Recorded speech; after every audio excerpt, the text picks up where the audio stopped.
एक बार एक गांव में एक साधु रहता था जो भगवान पर बहुत विश्वास रखता था।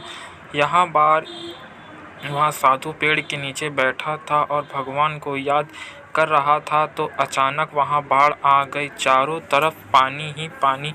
सब लोग अपने आप को बचाने के लिए ऊपर पहाड़ की तरफ भागने लगे। उनमें से एक आदमी देखा कि इस हालत में भी साधु जी भगवान की तपस्या कर रहे हैं।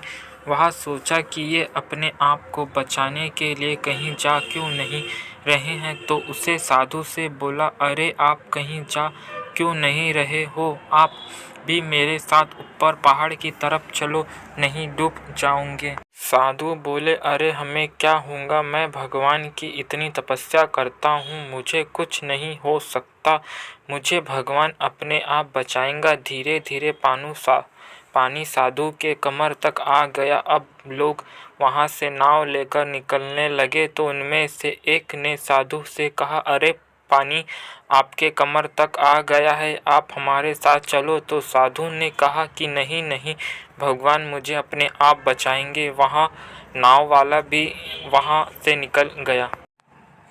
कुछ देर बाद पानी इतना बढ़ गया कि साधु के सर तक पहुँच गया और अब लोगों को बचने के लिए हेलीकॉप्टर निकल लगे। एक हेलीकॉप्टर साधु के पास आया जो कि आखिरी हेलीकॉप्टर था। साधु के पास नीचे रस्सी फेंकी और बोला, इसे पकड़ो और ऊपर आ जाओ, नहीं आप डूब जाओगे। यहाँ आखिरी हेलीकॉप्टर है और आपके पास में दूसरा कोई रास्ता नहीं है बचने के लिए।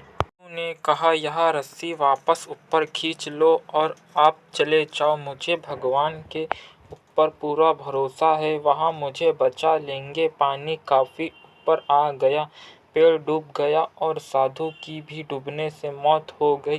मरने के बाद साधु भगवान के पास गया और बोला, हे भगवान, मैंने पूरी ज़िंदगी आपकी तपस्या की, मेरा सारा जीवन आपकी आराधना करने में लगा दिया, फिर भी इतने भरोसे के साथ इंतज़ार किया कि तुम मुझे बचाने आओगे, लेकिन वहाँ मेरी डूबकर मौत हो गई और तुम नहीं आए, ऐसा क्यों? भगवान बोले, मूर्ख इंसान, एक नहीं 3 बार आया था, वो तीनों बार मैं ही तो था। पहला पैदल, दूसरा नाव के द्वारा और तीसरा हेलीकॉप्टर के द्वारा, लेकिन तुमने मेरा एक भी अवसर पहचान नहीं पाया, पता नहीं किसका इंतज़ार कर रहा था।